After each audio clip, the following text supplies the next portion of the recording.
बिस्मिल्लाहिर्रहमानिर्रहीम। आज नमाज ज़ोहर के मौके पर कुत्तापेट फ्रूट मार्केट की मस्जिद का हमने दौरा किया।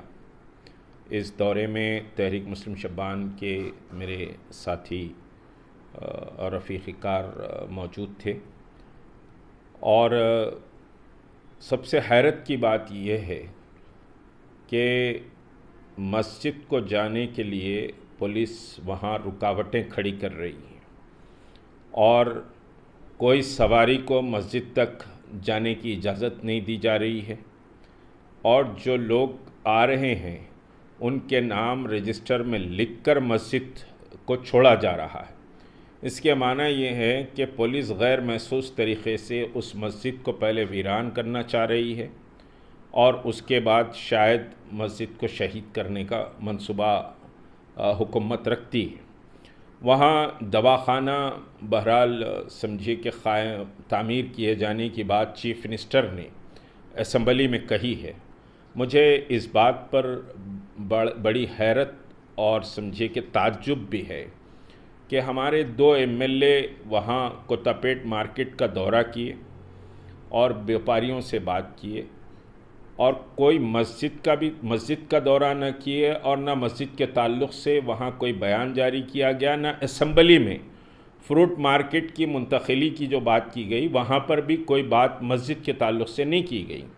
जबकि ये मस्जिद 17 साल से वहाँ क़ायम है और 5 वक्त की नमाज पाबंदी से उस मस्जिद में होती है। 200 ता 300 मुसल्ली वहाँ नमाज के लिए आते हैं। जुमा की नमाज करीब 2000 मुसल्ली वहाँ जुमा की नमाज़ अदा करते हैं। सिर्फ़ ये मस्जिद फ्रूट मार्केट ही के लोगों की मस्जिद समझिए नहीं है, इसमें कोई शक नहीं कि फ्रूट मार्केट की समझिए कि ज़मीन पर मार्केट कमेटी के परमिशन से 2004 26 समझिए कि रमज़ानुल मुबारक शब क़दर को इस मस्जिद का समझिए कि इनाग्रेशन हुआ था 2004 में और मार्केट कमेटी ने इसको परमिशन दिया था। और ये ज़मीन बिलाशुबा इसका किराया बहरहाल समझिए कि हुकूमत को दिया जाता है इस प्लॉट का, जो 1136 स्क्वायर यार्ड पर यह मस्जिद है। अगर मस्जिद को समझिए मेन रोड से अगर आप ज़मीन प्रोवाइड कर देते हैं तो क़रीब मैं समझता हूँ कि 250-300 गज़ ज़मीन समझिए कि इजाफ़ा जाएगी, जो मस्जिद के लिए रास्ते का काम करेगी।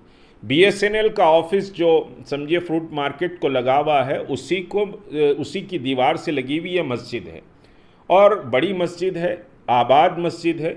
और फ्रूट मार्केट यहाँ से उठने से यह मस्जिद कोई वीरान नहीं होगी। अतराफ़ व अकनाफ़ में जो मुसलमान व्यापारी हैं और जो मुख्तलिफ़ मुसलमान वहाँ दुकानों पे काम करते हैं और फिर दिलसुख नगर समझिए कि एजुकेशन हब है, तो वहाँ बहुत से मुस्लिम लड़के भी वहाँ तालीम हासिल करने के लिए आते हैं। ये सब उस मस्जिद के मुसल्ली हैं और वहाँ पर कोई मस्जिद इस वक्त समझिए कि नहीं है। या तो फिर LB नगर को जाना पड़ता है या फिर समझिए कि दिलसुख नगर के बस स्टैंड के बाजू तो मस्जिद भी वहाँ पर नहीं है और उस मार्केट के जितने मुसलमान हैं ये वहाँ इस मस्जिद के मुसल्ली हैं। मगर हुकूमत का इंटेंशन ये साफ क्लियर समझ में आता है कि फिर एक और मस्जिद को शहीद कर दिया जाए और मस्जिद को जाने के लिए बड़ी पाबंदियां लगाई गई। ख़ुद मैंने वहाँ पर एहतजाज किया और एहतजाज करके गाड़ी को अंदर लेना पड़ा। बहुत रुकावटें और बहुत तू मैं के बाद हम मस्जिद पहुँच सके। मस्जिद को जो भी जा रहे हैं वहाँ पर उनके नाम दर्ज किए जा रहे हैं, तो एक खौफ का माहौल, डर का माहौल पैदा किया जा रहा है। अगर ये ज़मीन समझिए कि मस्जिद जिस पर क़ायम है गुज़िश्ता 17 साल से, ये ज़मीन अगर हुकूमत की है तो हम समझिए कि इस ज़मीन को सब्सिडी रेट पर हुकूमत मुसलमानों को बेच दे। मुसलमान वो ज़मीन को ख़रीद लेंगे और मस्जिद की समझिए कि साहब मस्जिद की कमेटी को ये ज़मीन बेच दे, कोई कमर्शियल एक्टिविटी के लिए नहीं, बल्कि हम वहाँ पर वो मस्जिद को समझिए हुकूमत सब्सिडी रेट पर बेच सकती है। ऐसा बहुत से जगह हुआ है।